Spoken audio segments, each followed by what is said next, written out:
Right breaking news చూస్తున్నాం. సృష్టి test baby కేసులో నిందితులకు వైద్య పరీక్షలు ముగిశాయి. గాంధీ హాస్పిటల్లో వారికి వైద్య పరీక్షలు నిర్వహించారు. మరి కాసేపట్లో నిందితులను జడ్జి ముందు ప్రవేశపెట్టనున్నారు. ఇవాళ కోర్టుకు సెలవు కావడంతో నిందితులను మారేడుపల్లిలోని జడ్జి నివాసంలో ప్రవేశపెట్టనున్నారు.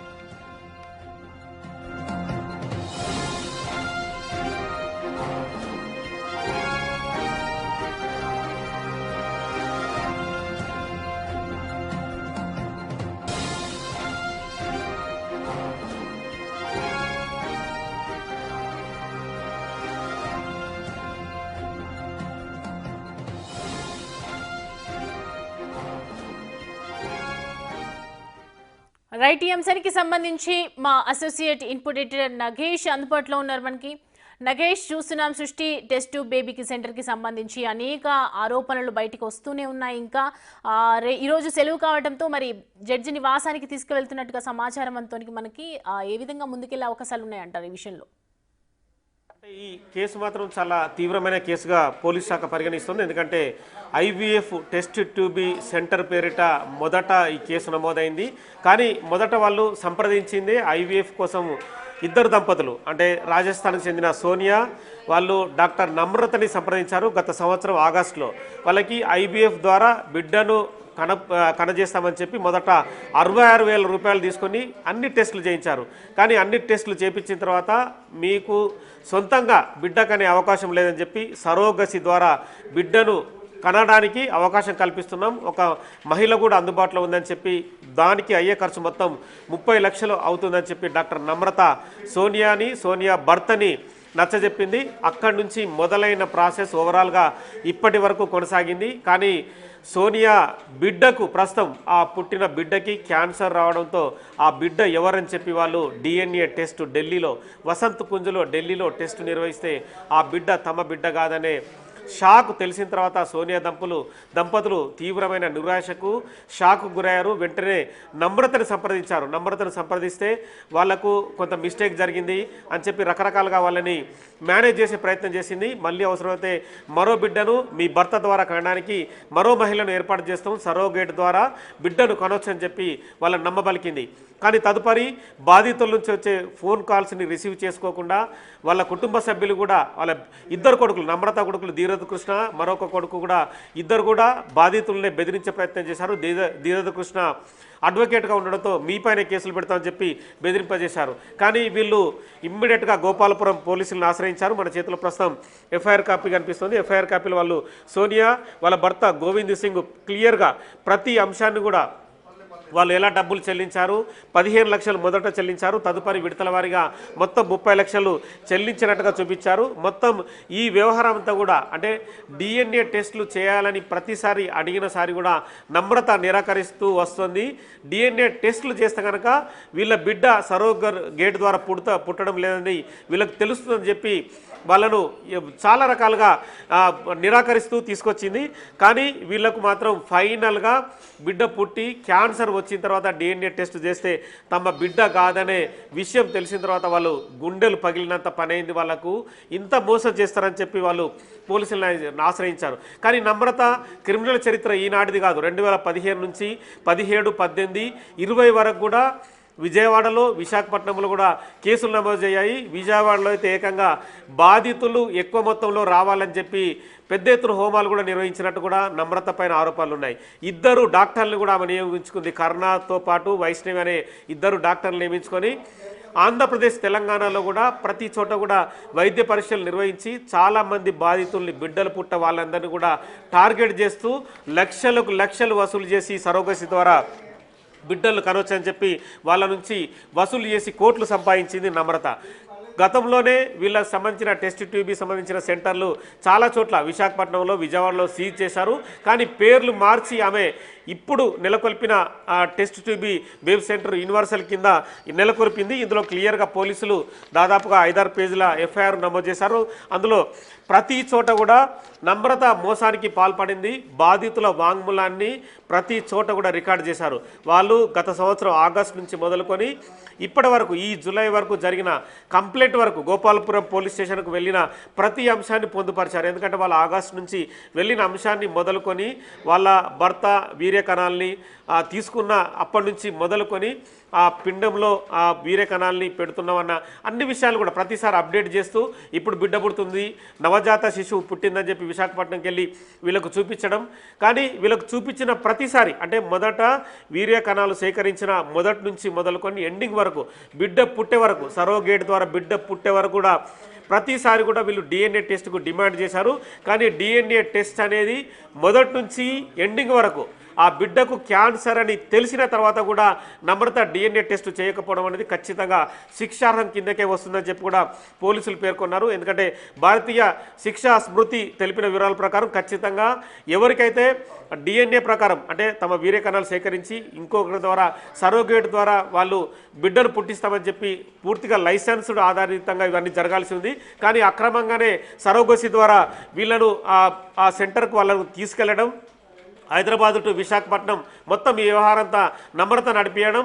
ఒక సోనియానే కాదు, సోనియా కాకుండా ఎంతమంది బాధితులు ఉన్నారన్న కోణంలో ప్రస్తుతం అయితే పోలీసులు దర్యాప్తు జరుపుతున్నారు. డాక్టర్ నమ్రతకు సంబంధించిన ఇద్దరు కొడుకులు కూడా ప్రస్తుతం గోపాలపురం పోలీసులు అదుపులోకి తీసుకున్నారు. నార్త్ జోన్ డీసీపీ రష్మి పెర్మాల్ ఈ కేసుని సపరేట్గా పర్యవేక్షిస్తుంది. ఇమ్మీడియట్గా హైదరాబాద్కు సంబంధించిన డిఎస్ఎంఓ డైరెక్టర్ హెల్త్ మెడికల్ సంబంధించిన వెంకట్ని అలాగే రవీంద్ర నాయకుడు కూడా ప్రస్తుతం ఈ కేసులో అంటే మొత్తం వ్యవహారంలో ఇన్వాల్వ్ చేస్తూ ఎక్కడెక్కడ రైల్వే సెంటర్లు ఉన్నాయి, ఎంతమంది బాధితులు ఉన్నారు, సరోగసి ద్వారా వీళ్ళు చేసిన కాన్పులు ఏవైతే ఉన్నాయో అవన్నీ కరెక్టేనా కాదా, ఎంతమంది మోసపోయారు, వాళ్ళందరినీ బెదిరించారా, ఏ రకంగా వాళ్ళందరినీ లొంగ తీసుకున్నారన్న కోణంలో ప్రస్తుతం దర్యాప్తు జరుగుతుంది. ఎందుకంటే ఐవీఎఫ్ పేరిట టెస్ట్ ట్యూబీ సెంటర్ను నెలకొల్పిన డాక్టర్ నర్మత సరోగసికి వెళ్ళడం, బాధితుల నుంచి లక్షలు వసూలు చేయడం అనేది కూడా చాలా పెద్ద విషయం అని చెప్పి పోలీసులు పరిగణిస్తున్నారు. సోనియా అయితే 30 లక్షలు వసూలు చేసి సంవత్సరం పాటు తమ టైం అంతటిని కూడా వేస్ట్ చేసి తమని చాలా తీవ్ర ఇబ్బందులకు గురి చేశారు, మానసిక వేదనకు గురి చేశారు. తదుపరి నమ్రత తమ దంపతుల్ని చంపుతామని చెప్పి వాళ్ళ కొడుకులు ధీరజ్ కృష్ణతో పాటు మరో కొడుకు కూడా బెదిరించారు. తాము చావు బతుకుల మధ్య ఉన్నారని చెప్పి పోలీసులను ఆశ్రయించారు. ఎంటైర్ ఈ వ్యవహారంలో చాలా సెక్షన్లు అయితే ప్రస్తుతం బిఎన్ఎస్ కింద నమోదు చేశారు. 61 కింద, 316 కింద, 318 కింద, 335, 336, 340 కింద కేసులు నమోదు చేశారు. ప్రతి సెక్షన్లో కూడా వీళ్ళు ఖచ్చితమైన తప్పులు చేశారని చెప్పి ఎఫ్ఐఆర్లో రుజువైంది. ఆ ఎఫ్ఐఆర్లో రుజువైన తర్వాతనే వాళ్ళు రిమాండ్ రిపోర్ట్ను కూడా మళ్ళీ కోర్టుకు సమర్పించే అవకాశం కనిపిస్తుంది. రిమాండ్ రిపోర్ట్లో నమ్రత ఎటువంటి విషయాలు వెల్లడిస్తున్నది కూడా ఖచ్చితంగా చూడాలి. ఎందుకంటే రిమాండ్ రిపోర్ట్లో ఈ టెస్ట్ ట్యూబీ సెంటర్ను నెలకొల్పిన తర్వాత ఎంతమంది బాధితులు తీసుకొచ్చింది, ఐవీఎఫ్ చేస్తామని చెప్పి సరోగస్కి తీసుకెళ్ళిందా, లేదంటే వాళ్ళని విజయవాడ తీసుకెళ్లడం, విశాఖపట్నం తీసుకెళ్లడం, అక్కడ కూడా ఎంతమంది బాధితులు ఉన్నారు కోణంలో కూడా ఏపీ పోలీసులకు సమాచారం అందించారు. ఏపీ పోలీసులు కూడా ప్రస్తుతం రంగంలోకి దిగి విశాఖపట్నంలో అలాగే విజయవాడలో కూడా ప్రస్తుతం అయితే ఎవరైతే ఈ ఐవీఎఫ్ టెస్ట్ ట్యూబ్ బేబీ సెంటర్కి సంబంధించిన వాళ్ళ హాస్పిటల్స్ అనేది ప్రస్తుతం సీజ్ చేశారు. అందులో ఉన్న ఫైళ్ళని స్వాధీనం చేసుకున్నారు. ఆ ఫైళ్ళ ఆధారంగా ఎంతమంది వచ్చారు, అలాగే వీళ్ళ సొంత ఫోన్లను కూడా స్వాధీనం చేసుకున్నారు. ఎందుకంటే ఆ కాల్ రికార్డ్ని ఎనలైజ్ చేస్తే కనుక ఎంతమంది బాధితులు ఈ సంవత్సర కాలంలో సంప్రదించారు, వాళ్ళందరి నుంచి ఎంత వసూలు చేశారు, ఎంతమంది మోసగింపబడ్డారన్న కోణంలో అయితే దర్యాప్తు సాగుతుంది. ప్రస్తుతం అయితే వాళ్ళను జడ్జి ముందు హాజరుపరిచి ఇమ్మీడియట్గా జైలుకు పంపించే అవకాశం కనిపిస్తుంది. వెంటనే రేపే వీళ్ళని కస్టడీకి అంటే ఒక వారం రోజుల పాటు కస్టడీకి కూడా తీసుకునే అవకాశం కనిపిస్తుంది. ఎందుకంటే నమ్రతని వారం నుంచి 10 రోజుల పాటు తీసుకుంటే ఒక హైదరాబాద్లోనే కాదు, హైదరాబాద్ నుంచి విజయవాడ తీసుకెళ్ళాలి, విజయవాడలో కూడా అక్కడ ఎంక్వైరీ జరపాలి, అక్కడ బాధితులతో పాటు విచారించాలి, తదుపరి విశాఖపట్నం తీసుకెళ్ళాలి, విశాఖపట్నం తీసుకెళ్ళి అక్కడ కూడా ఎంతమంది బాధితులు ఉన్న కోణంలో దర్యాప్తు జరపాలి. కాబట్టి దాదాపుగా 7 నుంచి 10 రోజులు అయితే కస్టడీకి కోరే అవకాశం కనిపిస్తుంది.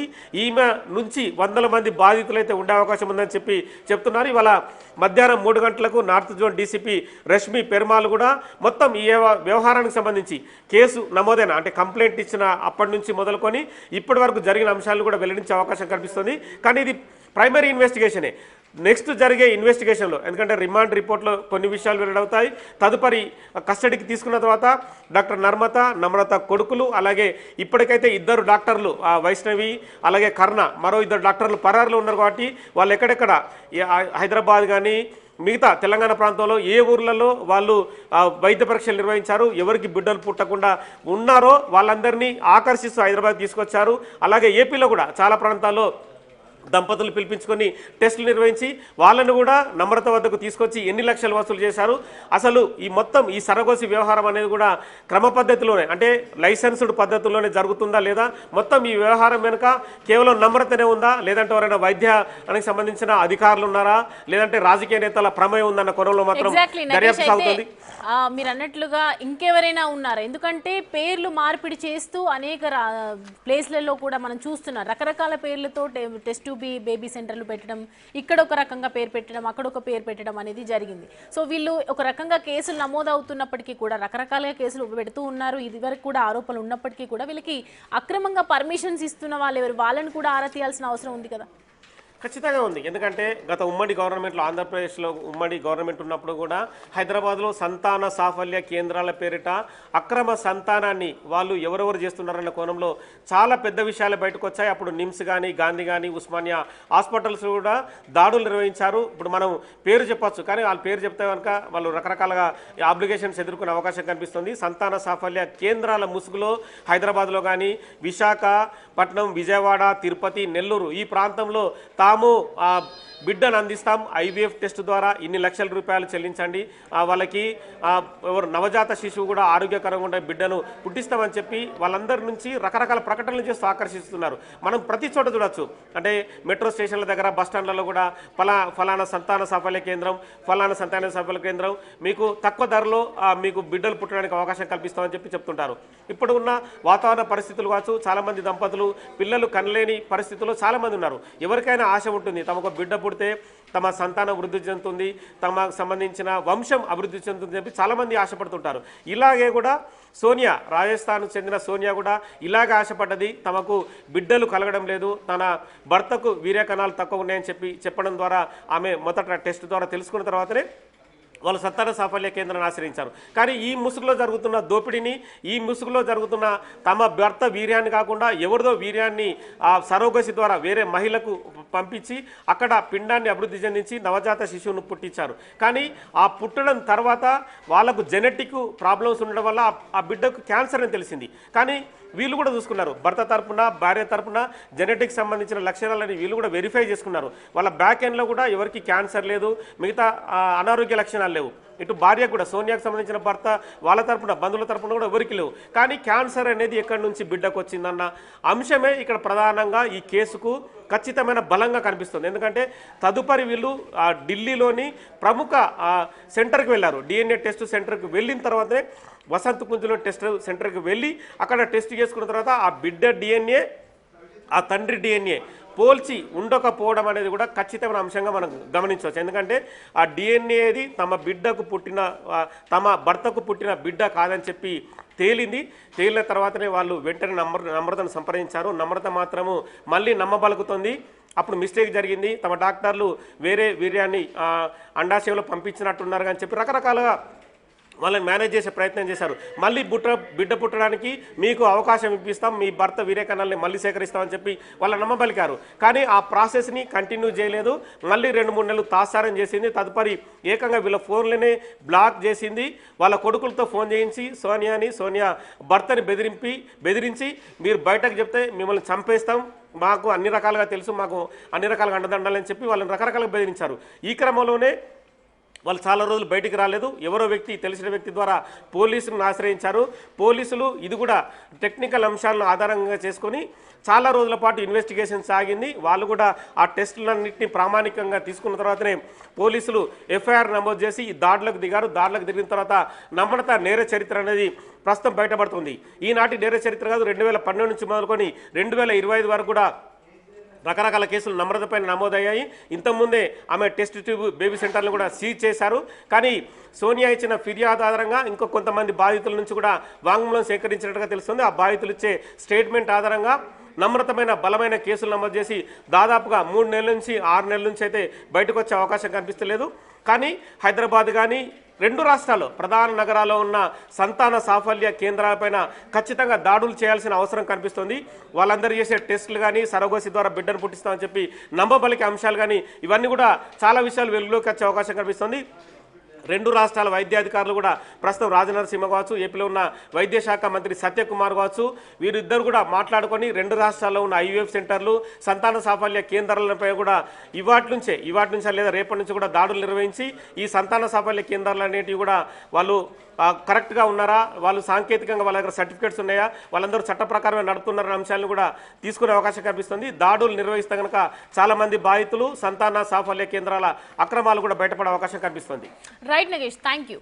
రైట్, చూస్తున్నాం కదా డాక్టర్ నమ్రతకు సంబంధించి అనేక రకాలుగా సంచలనమైనటువంటి ఇంకా తవ్వుతున్న కొద్ది నేర చరిత్ర బయటపడుతూనే ఉంది. ప్రస్తుతం అయితే గోపాలపురం పోలీస్ స్టేషన్లో ఫిర్యాదు చేయడం జరిగింది. అయితే ఇంకా జడ్జి ముందు నివాసానికి ప్రవేశపెట్టిన తర్వాత ఇంకా విచారణ ఏం చేయాలి, ఏ విధంగా ముందుకు వెళ్ళాలి అనే దాని మీద ఆలోచిస్తారని ఇంకా వివరాలు తెలుసు.